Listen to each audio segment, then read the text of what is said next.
Bonjour à tous, je me trouve ici à Bordeaux devant cette magnifique cathédrale devant laquelle se déroule actuellement l'Animal Pride. Alors on sait que ce sujet de la protection animale est un sujet brûlant d'actualité. On l'a vu dernièrement avec les différentes attaques de boucherie ou les condamnations qui sont tombées dernièrement pour maltraitance animale. Alors qu'est-ce qu'en pensent les gens ici?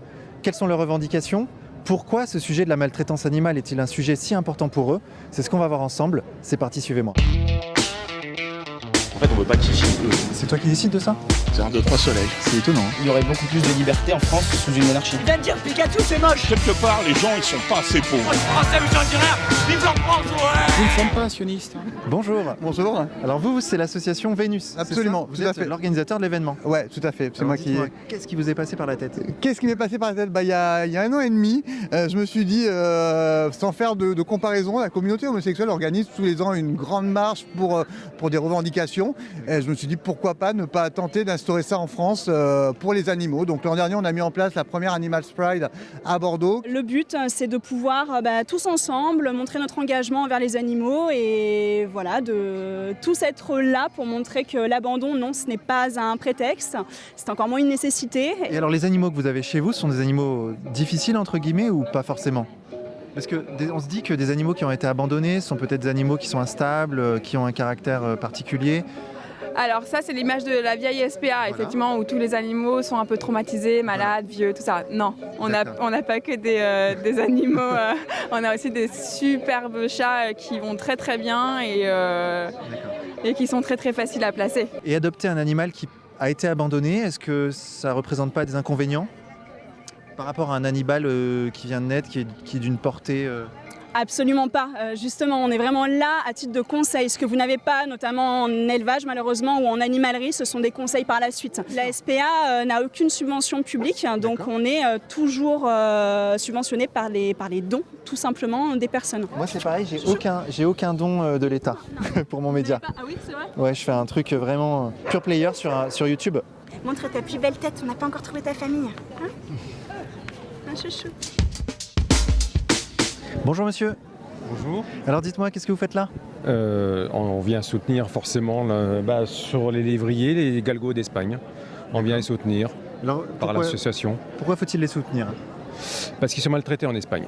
D'accord. Ils sont très maltraités, ils finissent soit au fond des puits, soit pendus à des arbres parce que c'est une période de chasse et il suffit que le chien ne chasse mal pour que son propriétaire s'en débarrasse. En les pendant? En les pendant, en les traînant dans les voitures, en les maltraitant, bien sûr. Et ils finissent très très mal. Et c'est brûlés vifs brûlés aussi, oui, brûlés bien sûr. C'est pas rare. En tout cas, ce sont de très beaux chiens. Oui, d'une douceur extrême. Oh là là, les pauvres. Quand on la récupérait, elle avait encore les marques autour du cou là, de la pendaison. Oh là là. Comment on peut faire du mal à de tels êtres? Je sais pas. Moi, ça me pose question. Moi, j'y arrive pas, je comprends pas. Et donc, les peines encourues, c'est lesquelles à peu près pour avoir un ordre d'idée? Par exemple, si quelqu'un maltraite son animal, qu'est-ce qu'il risque? Ça peut aller jusqu'à 30 000 € d'amende et 3 ans de prison. D'accord. Voilà. Ferme, oui, ferme. Ferme. On a par exemple l'histoire du berger allemand qui a été brûlé par sa propriétaire. Je ne sais pas si vous en avez entendu parler. Où la dame a pris 2 ans, dont 1 an ferme. D'accord. Ça, c'était récemment, non? Ouais, c'était il y a 1 mois, même pas. Oui, c'est ça. Ouais. Voilà. Alors, est-ce qu'il y a de plus en plus d'affaires ou est-ce que ces affaires sont de plus en plus médiatisées? Oui, grâce voilà. aux réseaux sociaux? Oui, grâce à vous, entre autres. C'est pour ça qu'on a énormément besoin des médias parce que oui, il faut que les gens parlent. Et là, on est en 2018. Il faut que les gens prennent conscience qu'il y a des grandes tragédies sur les animaux, que les animaux, ils n'ont pas de voix pour parler. Donc, c'est à nous à essayer de les représenter au mieux. Il y a une pub qui a circulé dernièrement, Les Chasseurs, premiers écologistes de France. Voilà, tout à fait, oui. Vous en pensez quoi, vous, de ça? Je ris. Je ris. C'est vrai que dans certains cas de figure, quand vraiment on a affaire à des animaux nuisibles qui détruisent des récoltes, tout ça, ils peuvent à la limite dire bon, on est là pour réguler. Mais encore, il y a d'autres façons de réguler. Mais que de tirer à gogo. Et puis, moi, ce qui me fait peur, moi je le vois dans ma région, ils font des petits déjeuners campagnards très arrosés. Et puis ils partent avec un fusil dans les mains, et puis après, regardez le nombre d'accidents de chasse qu'il y a, le nombre de chasseurs qui s'entretuent, c'est une horreur.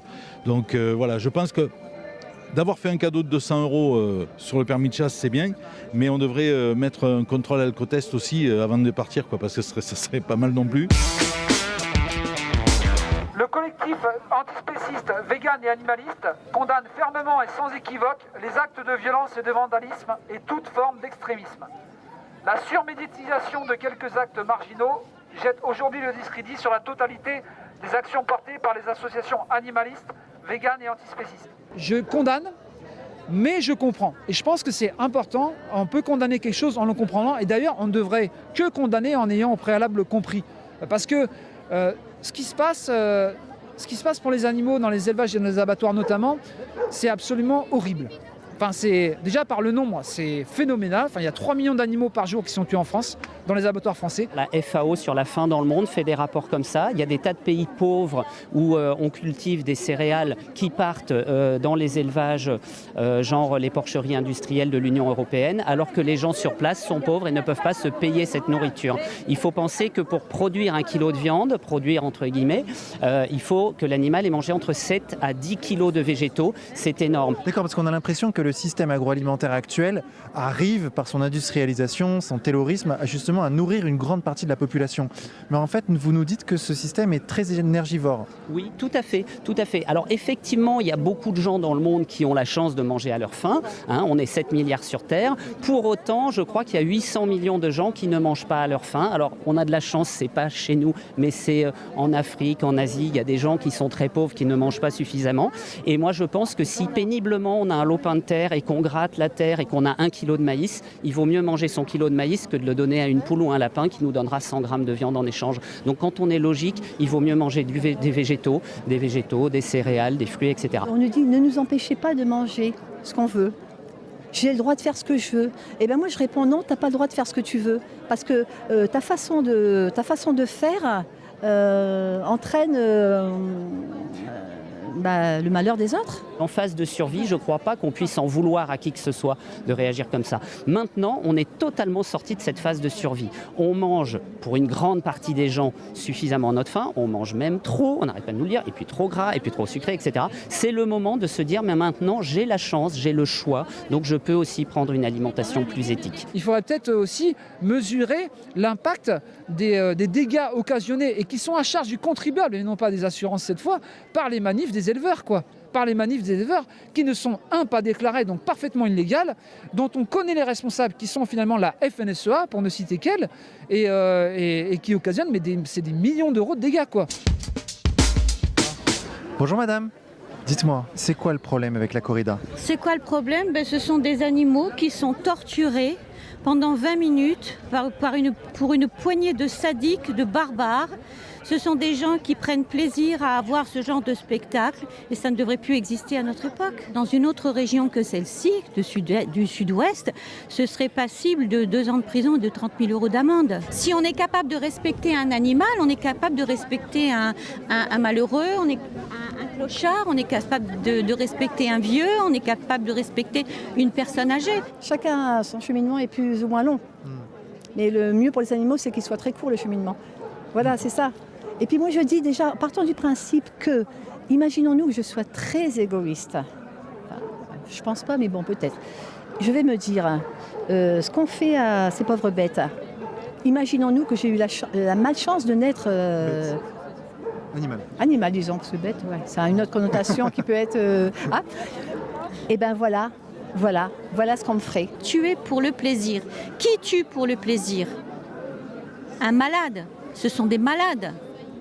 Quelqu'un de normal, il n'ira pas tuer pour le plaisir, sachant que la bête, pendant 20 minutes, elle va être transpercée par des lames. C'est horrible et c'est pour ça qu'on se bat, c'est pour ça qu'on consacre nos week-ends. On dépense du temps, on vole du temps à nos familles, on délaisse un peu nos animaux aussi, mais bon, il faut le faire pour les taureaux. Je vais l'attraper, lui et son chapeau, les faire tourner comme un soleil. Ce soir, la femme du torero dormira sur ses 2 oreilles.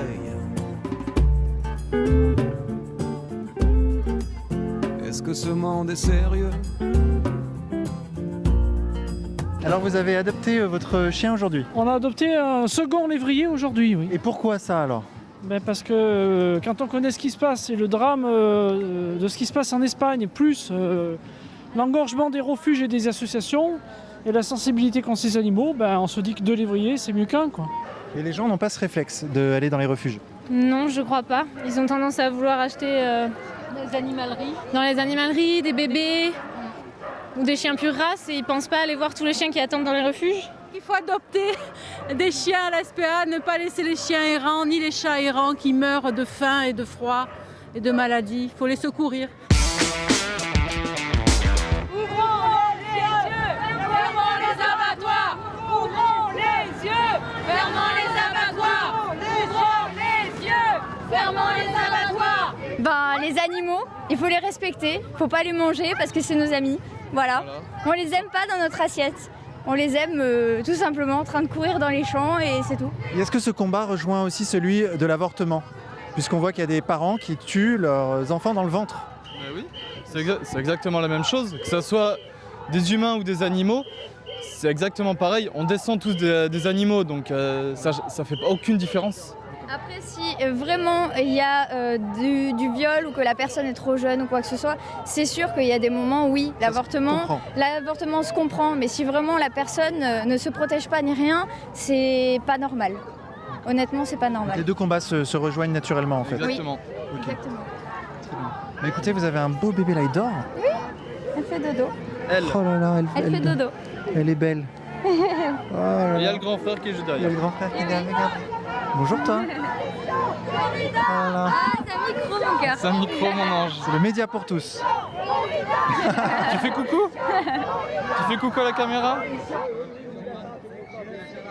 On fait un vidéo quoi. Hein? Faites un vidéo. On fait un reportage sur la protection animale. Et après? Vous êtes sensible vous à ça, aux animaux qui sont maltraités, tout ça? Ouais, oui peut-être. Ouais. Un peu? Un peu. Beaucoup? Pas beaucoup, un peu. D'accord.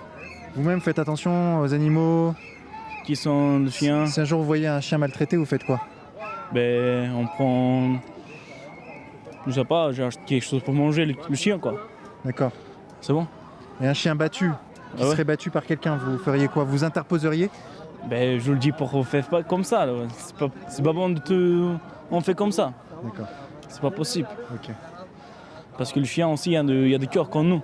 Et ouais. Et voilà. Ok. Merci beaucoup. De rien. Allez, bonne journée. Beaucoup, il est gentil, c'est toi. Salut les gars. Ça va la France? C'est cool comme pays la France?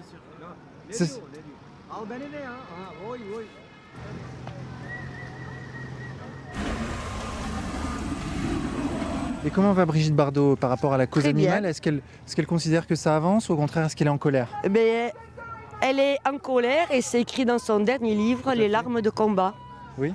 Où elle est indignée par rapport au gouvernement et qui ne suit pas quoi. Globalement, ça n'avance pas assez vite pour elle. Non, on est même en régression. D'accord. Par rapport à beaucoup de maltraitance et de cruauté animale. Okay. C'est de pire en pire.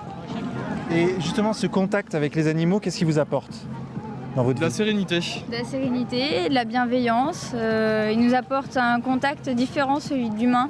L'humain est renfermé sur lui-même, pas du tout ouvert d'esprit, alors que les animaux, ils nous aiment pour nous. Ils ressentent ce qu'on ressent. Ils ont même plus d'empathie que certains humains. Voilà, je pense que tout est résumé. Voilà. Rien d'autre à ajouter. Et alors, qu'est-ce qui vous donne ce feu intérieur? J'adore les chiens, j'adore les chats, mais j'aime aussi les petits hérissons, les petites belettes. Ah, vous êtes... Si, ils sont sur avec... le cul, là. Non, oui, sur le cul, ouais. Quand on a soi-même une pièce de viande dans son assiette, en fait, on n'y pense pas. Par contre, peut-être que vous avez la pêche parce que par ailleurs, vous ne faites pas des travaux de force. On sait qu'on a un président qui n'est pas pro-protection animale. C'est beau, hein. C'est très beau comme projet.